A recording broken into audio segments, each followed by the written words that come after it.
இருக்க எனக்கென்ன கவலை, எப்போதும் உன் பிள்ளை எனக்காய் உனக்கன்றோ கவலை. அன்பு இயேசுவுக்கு பிரியமான இறை தோழமையே, அன்பு உறவுகளே, இன்றைய மன்னா என்ற இந்த நிகழ்ச்சியின் மூலமாக உங்களை சந்திப்பதிலே மிகுந்த மகிழ்ச்சி. பிரியமானவர்களே, தவக்காலத்தின் 38ஆம் நாளை இன்று நாம் தொடங்குகிறோம். தவக்காலத்தின் இறுதியில் இருக்கிறோம். பிரியமானவர்கள், இந்த 38வது நாளுக்காக இறைவனுக்கு நன்றி கூறுவோம். அதோடு சிறப்பாக இன்று நம்முடைய தாயாம் திரு அவை புனித ஸ்தனிஸ்லாஸ் ஆயர் மறை நிகழ்வை சிறப்பாக நினைவு கூறுகிறது. ஒரு மறை வல்லுநராக, ஒரு மறை சாட்சியாக இருக்கிறார். அந்த புனிதருடைய நல்ல பண்புகளை நமது வாழ்க்கையில் நாம் எடுத்து வாழ வேண்டும் என்று சொல்லி இந்த ஆயர் புனித ஸ்தனிஸ்லாஸுடைய மறை நிகழ்வை நினைவு கூறுகிறது. பிரியமானவர்களே, சிறப்பாக இன்றைய மன்னா என்ற இந்த நிகழ்ச்சியிலே யோவான் நற்செய்தி 10ஆம் அதிகாரம் 31 42 முடிய பகுதிகள் கொடுக்கப்பட்டிருக்கிறது. ஒரு அருமையான பகுதியை நாம் தியானிப்பதற்காக, நாம் சிந்திப்பதற்காக, நாமும் இப்படி வாழ்வதற்காகவே இந்த தவக்காலத்திலே இந்த மன்னா கொடுக்கப்பட்டிருக்கிறது. என்னோடு சேர்ந்து இணைந்து நீங்கள் சிந்திக்க உங்கள் ஒவ்வொருவரையுமே அழைக்கிறேன். பிரியமானவர்களே, அன்பானவர்களே, சிறப்பாக இன்று வெள்ளிக்கிழமை, தவக்காலத்தினுடைய 6வது வெள்ளி. எனக்குரிய ஒவ்வொரு வெள்ளிக்கிழமைகளிலுமே உண்ணாமல் நோம்பிருந்து ஜெபித்து பாடுகளை, இயேசுவினுடைய துன்பங்களை, பாடுகளை எல்லாம் தியானித்து சிலுவை பாதை செய்து நாம் இந்த தவக்காலத்தினுடைய நல்ல பண்புகளை, தவக்காலத்தினுடைய ஆன்மீக செயல்களை செய்து கொண்டிருக்கிறோம். எனவே நிச்சயமாக ஒவ்வொருவரையுமே கடவுள் ஆசீர்வதிப்பார்.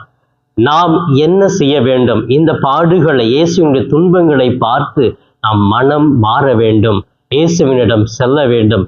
எனக்காகத்தானே இந்த பாடுகள், எனக்காகத்தானே இயேசு மரித்தார் என்று சொல்லி இந்த வெள்ளிக்கிழமை வேளையிலே இறைவனுடைய அருளையும் ஆசீரையும் நிறைவாக பெறுவதற்காக சிலுவை பாதை செய்யலாம். பிரியமானவர்கள், வெள்ளிக்கிழமை என்றாலே இறை இரக்கத்திற்கு ஒப்பு கொடுக்கப்பட்ட நாள். இறைவனுடைய இரக்கம் ஒவ்வொருவருக்கும் நிறைவாக அபரிவிதமாக இருக்கிறது என்பதை மறந்து விடாதீர்கள். இந்த இதயம் எப்பொழுதும் நம் ஒவ்வொருவருக்காக துடித்து கொண்டிருக்கிறதை நாம் நினைத்து இறை இறக்க ஆண்டவரிடத்தில் தஞ்சம் புகுவோம். பிரியமானவர்களே, இன்றைய நற்செய்திக்குள் நாம் கடந்து செல்லலாமே. சிறப்பாக இன்றைய நற்செய்தி நாம் படிக்கிற பொழுது, நேரம் கிடைக்கும் பொழுது தயவு செய்து அதை படித்து பாருங்கள். ஒரு அருமையான பகுதி. பிரியமானவர்களே, இதுல குறிப்பா என்ன செய்தியை பார்க்கிறோம் என்றால், இயேசுவினுடைய துணிவு, இயேசுவினுடைய உண்மையான உரையாடல். அவர் எப்படி ஒரு இக்கட்டான சூழ்நிலையை சந்திக்கிறார் என்பதை நாம் கற்றுக்கொள்ள வேண்டும். பிரியமானவர்களே, இந்த நற்செய்தியினுடைய தொடக்கத்திலேயே மீண்டுமாக யூதர்கள் கற்களை எடுத்து இயேசு மீது எறிய பார்க்கிறார்கள். ஏற்கனவே ஒரு முறை நம்ம நேற்றைய தினத்துல படித்தோம் இல்லைங்களா?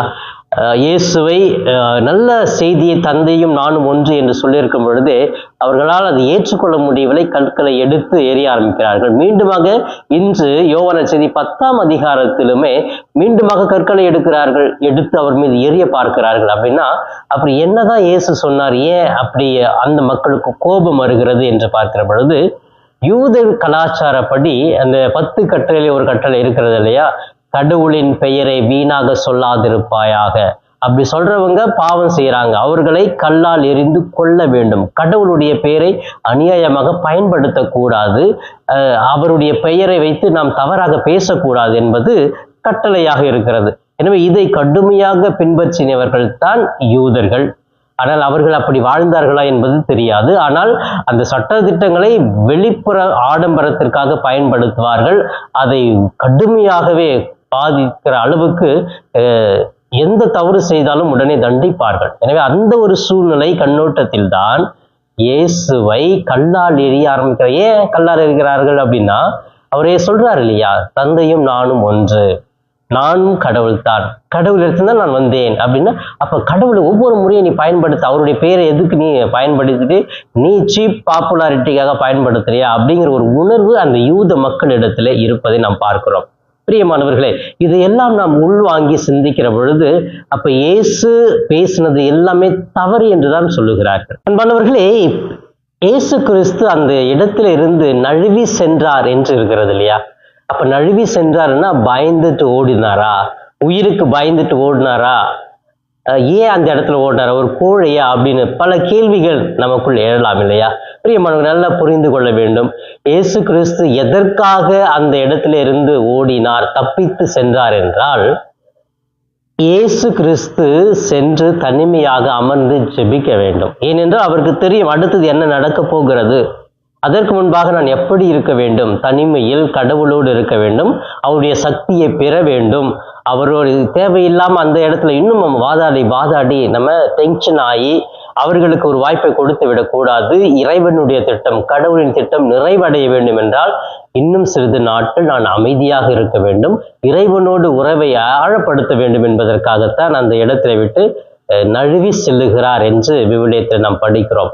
பிரியமானவர்களே, எந்த இடத்துக்கு போனார் அங்கிருந்து அப்படின்னு நம்ம பார்க்கலாம் இல்லையா? அதைத்தான் இன்றைய நற்செய்தியிலே தெளிவாக கொடுக்கப்படுகிறது. இயேசு கிறிஸ்து தன்னுடைய பொது பணியை தொடங்குவதற்கு முன்பாக எங்கு சென்றார்? யோர்தான் ஆற்றிற்கு சென்று திருமுழுக்கு பெற்றார். அந்த இடத்துல இவரே என் அன்பார்ந்த மைந்தன் அப்படின்னு சொல்லி இருக்கிறது இல்லையா? அப்ப இந்த இடத்துல கடவுள் தனது மகனே இவர் என்னுடைய மகன் என்று சொல்லி ஒரு நிகழ்ச்சி அந்த இடத்திற்கு தான் மீண்டுமாக செல்லுகிறார். அங்கே சென்று தந்தையுடைய அருளை, தந்தையினுடைய உடனிருப்பை உணர்ந்து அமைதியாக இருந்து இன்னும் கடவுள் அவருக்கு வைத்த திட்டங்களை நிறைவேற்றுவதற்காக, வலிமையை சக்தியை பெறுவதற்காக அந்த இடத்திலிருந்து நழுவி யோர்தான் ஆற்றங்கரைக்கு செல்லுகிறார் என்று விவிலியத்திலே படிக்கிறோம். பிரியமானவர்களே, இதையெல்லாம் நாம் படிக்கிற பொழுது கடவுள் அவருடைய திட்டத்தின்படி இயேசு வாழ வேண்டும் என்றுதான் விரும்புகிறார். அந்த விருப்பத்தை நிறைவேற்றத்தான் இயேசு கிறிஸ்து ஒவ்வொரு முறையும் பல்வேறு நல்ல செயல்களை இந்த நற்செய்தியின் மூலமாக நமக்கு வெளிப்படுத்தி கொண்டே இருக்கிறார். அன்பானவர்களே, இயேசு அந்த இடத்திலிருந்து நழுவி செல்வதற்கு முன்பாக அவர் அந்த சூழ்நிலையை சந்திக்கிறார் பாருங்க. அவர்கிட்ட இருக்கிற அந்த ஒரு வலிமையை பாருங்க.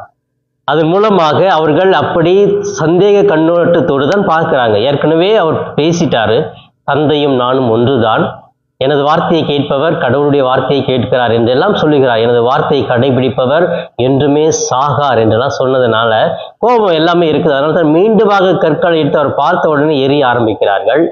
ஆனா எரியறதுக்கு முன்பாக அவர் பாருங்க பயப்படாம துணிவா பேசுறார் பாருங்க. உடனே ஓடி இல்லை, அவர்களுக்கு தெளிவான ஒரு பதிலையும் கூட துணிவாக அங்க சொல்றாரு. பயப்படல, நிதானமா பொறுமையா ஆதாரத்தோடு பல கருத்துக்களை அங்கு முன்வைக்கிறார். அந்த கருத்துக்களை எல்லாம் கேட்க அவர்களால் அதை நிராகரிக்க முடியல. ஐயோ உண்மையா தான் இருக்கும் அப்படின்னு சொல்லிட்டு ஒரு சிலர்லாம் அதெல்லாம் கேட்டுட்டு நம்ப ஆரம்பிக்கிறார்கள். பிரியமானவர்களே, இவர் விவிலியத்தின் மூலமாகவே சில கோட்பாடுகளை எடுத்து அங்க சொல்றார்.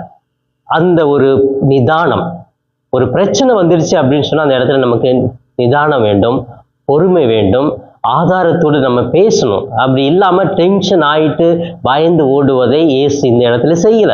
அப்ப இயேசு பொறுமையாக இருக்கிறார். அவர்கள் என்னதான் கல் எறிந்தாலும் அமைதியாக அவர் சொல்ல வேண்டிய கருத்தை சொல்லுகிறார். நான் இவ்வளவு நன்மைகளை செய்து வந்தேன், இதை நம்பவில்லையா? நன்மைகளை எல்லாம் நம்புகிறோம், அது உண்மைதான். ஆனால் கடவுளுடைய பெயரை நீ தவறாக பயன்படுத்துகிறாய், வீணாக சொல்லிக்கொண்டே இருக்கிறாயே, அதுதான் எங்களால் ஏற்றுக்கொள்ள முடியாது. அப்ப மீண்டுமாக இறை வார்த்தை மூலமாகவே அவர்களுக்கு விளக்குகிறார். கடவுளுடைய வார்த்தை என்று யாரெல்லாம் கடைபிடித்து வாழ்கிறார்களோ அவர்களும் கடவுள் தானே. அப்ப நானும் கடவுளிடத்தில் வந்திருக்கிறேன், அவர் என்னை அனுப்பினார், அவருடைய வார்த்தைகளை பேசுகிறேன், ஏன் நம்பவில்லை என்று பல உதாரணங்களை அடுக்கி கொண்டே செல்லுகிறார், அவர்களுக்கு புரிய வைக்கிறார். அப்ப அந்த குழுவுல இருந்த ஒரு சிலர் இயேசு சொல்றதெல்லாம் உண்மை அப்படின்னு சொல்லிட்டு நம்புகிறார்கள் என்று விவிலியத்தினுடைய இறுதி பகுதியிலே இந்த நற்செய்தியிலே சொல்லப்பட்டிருக்கிறது நாம் வாசிக்கிறோம். எனவே சிலர் நம்பினார்கள், ஏன்னா ஆதாரமாக சொல்கிறார், ஆதாரமாக பேசுகிறாரே, இதற்கு மறுப்பே கிடையாது என்று சொல்லி நம்புகிறார்கள். ஆனால் சிலர் நம்பவில்லை, மீண்டுமாக கற்களை எடுத்து எறிய ஆரம்பிக்கிறார்கள். எனவேதான் அந்த இடத்துல இன்னும் நாம் இருக்கக்கூடாது என்று சொல்லுகிறார். பிரியமானவர்களே, இன்றைய மன்னாவின் மூலமாக, இந்த மன்னாவின் மூலமாக நமக்கு என்ன செய்தி கிடைக்கிறது? நம்முடைய வாழ்க்கையில கூட பல்வேறு இக்கட்டான சூழ்நிலைகள், சிலர் நம்மை எதிர்த்து கேட்பார்கள், எதிர்த்து போரிட வருவார்கள், எதிர்த்து சண்டை போட வருவார்கள். அந்த இடத்திலே கோழையாக ஓடிவிடாமல் பொறுமையாக நிதானத்தோடு ஆதாரங்களோடு நம்ம பேசி அவர்களுக்கு புரிய வைப்பது நம்முடைய நல்ல பண்பாக இருக்கிறது என்று சொல்லி இயேசு வாழ்ந்து காண்பித்திருக்கிறார். ஆம் பிரியமானவர்களே, சிறப்பாக இந்த தவக்காலத்தினுடைய 38வது நாளிலே எனது வாழ்க்கையில் இப்படிப்பட்ட இக்கட்டான சூழ்நிலைகள் ஏற்படும், எனது வாழ்க்கையில் பல்வேறு எதிரிகள் என்னை சூழ்ந்து கொண்டே என்னை எப்பொழுது வீழ்த்தலாம் என்று காத்து கொண்டே இருப்பார்கள். அப்படிப்பட்ட சூழ்நிலையில், அப்படிப்பட்ட நேரங்களில் நான் கோழையாக இருக்கக்கூடாது. எனக்கு அந்த சக்தி வர வேண்டும், கடவுளுடைய ஆன்மீகம் வர வேண்டும். இயேசுவை முன்னிலைப்படுத்தி நான் அந்த இடத்திலே பொறுமையோடு நிதானத்தோடு ஆதாரங்களோடு பேச வலிமை கிடைக்க வேண்டும் என்று சொல்லி நாம் ஒவ்வொரு நாளும் ஜெபிக்க வேண்டும். பிரியமானவர்களே, இயேசு கிறிஸ்து ஒவ்வொரு முறையும் தன் தந்தையினுடைய அன்பையும் அவருடைய அருளையும் அவருடைய சக்தியும் பெறுவதற்காகவே இரவு நேரங்கள் தனிமையாக ஜெபிக்கிறார் இல்லைங்களா? அப்படி ஜெபித்ததனால் தான் அவரால் இப்படிப்பட்ட சூழ்நிலைகளை எல்லாம் எளிதாக சந்திக்க முடிந்தது. ஆம் பிரியமானவர்களே, இந்த தவக்காலத்தில் பல்வேறு முயற்சிகளை நாம் எடுத்துக்கொண்டிருக்கிறோம். இப்படிப்பட்ட இந்த சூழ்நிலைகளை, நமது வாழ்க்கையில் வருகிற எதிர்மறையான எண்ணங்களை நாம் உள்வாங்கி சந்தித்து நிதானமாக பொறுமையாக வாழ்வதற்கு கடவுளுடைய அருள் தேவை. அவரை போன்று வாழ வேண்டும் என்று இன்றைய மன்னா நமக்கு அழைப்பு விடுக்கிறது. எனவே பிரியமானவர்களே, சிறப்பாக இந்த நாளிலே நாம் ஒவ்வொருவருமே இந்த தவக்காலத்திலே இந்த சக்தியை பெற்றுக்கொள்வோம். என்னால் எல்லா சூழ்நிலைகளிலும் எதிர்த்து போராட முடியும், எதிர்த்து நிதானமாக பேச முடியும், அந்த இடத்திலே பொறுமையாக இருக்க முடியும் என்று சொல்லி அப்படிப்பட்ட நல்ல பண்புகளை வளர்த்து கொள்ள இந்த நாளிலே முயற்சிகள் எடுப்போமே. அதோடு சேர்ந்து ஜெபிக்கலாமே. கண்களை மூடுங்க. உங்களுக்காக நான் சிறப்பாக ஜெபிக்க இருக்கிறேன். இறை பிரசன்னத்தை உணருங்கள். தூய ஆவியானவர் நம்மை வழி நடத்துகிறார். ஒரு மகிமையின் மேகம் இந்த இடத்தை மூடுதே, ஒரு மகிமையின் மேகம் என் ஜனத்தை மூடுதே, விலகாத மேகம் நீ, முன் செல்லும் மேகம் நீ, விலகாத மேகம் நீ, முன் செல்லும் மேகம் நீ. ஆவியானவரே, அன்பின் ஆவியானவரே, வல்ல ஆவியானவரே, தெளிவின் ஆவியானவரே,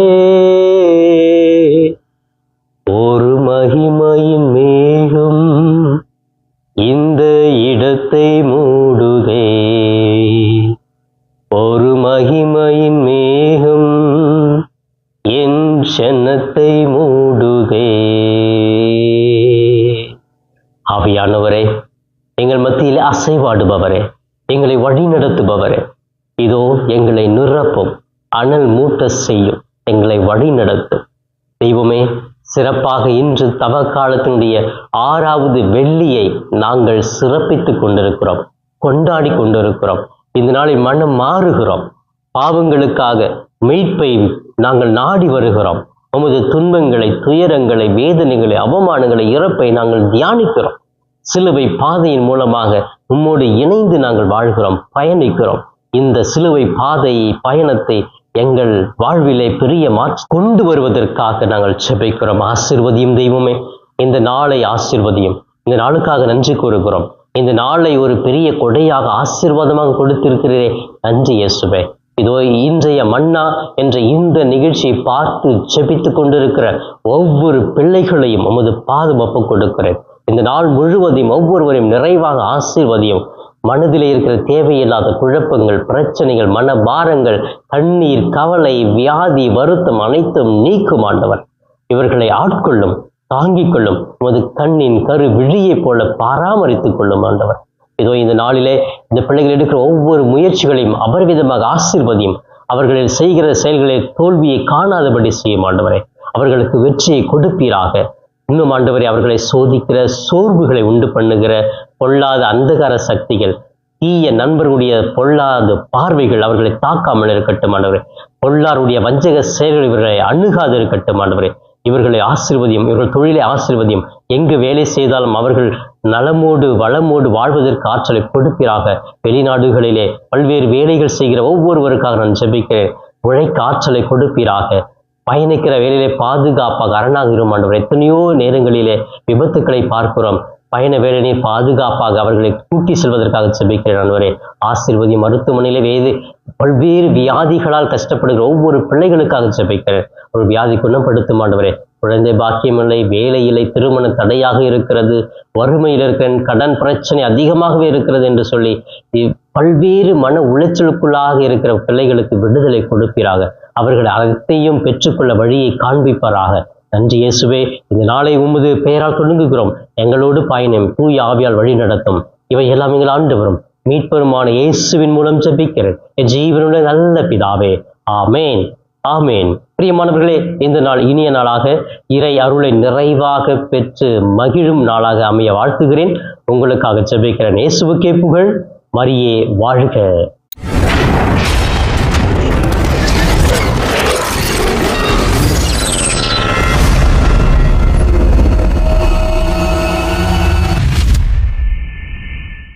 நண்பர்களே, இந்த காணொளியின் மூலமாக உங்களை சந்திப்பதில் மிகுந்த மகிழ்ச்சி. இந்த காணொளியை முழுமையாக பார்த்த உங்களை வாழ்த்துகிறேன். தொடர்ந்து ஃபாதர் தாஸ் கேப் யூடியூப் சேனலை பாருங்கள், ஜெபியுங்கள், இறைவன் மீது இருக்கிற நம்பிக்கையை ஆழப்படுத்துங்கள். உங்களுக்காக தொடர்ந்து ஜெபிக்கிறேன்.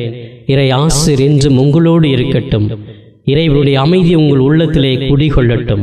உங்களுடைய குடும்பம் சமாதானத்தோடு வாழட்டும். நீங்கள் எடுக்கிற ஒவ்வொரு முயற்சிகளும் ஆசீர்வதிக்கப்பட நான் தொடர்ந்து ஜெபிக்கிறேன். தொடர்ந்து இந்த சேனல் ஃபாதர் தாஸ் கேப் யூடியூப் சேனலை சப்ஸ்கிரைப் செய்துவிட்டு தொடர்ந்து வருகிற ஒவ்வொரு காணொளியும் பார்த்து இந்த யூடியூப் சேனலை தாங்கும்படி உங்களை பாசத்தோடு கேட்டுக்கொள்கிறேன். நன்றி.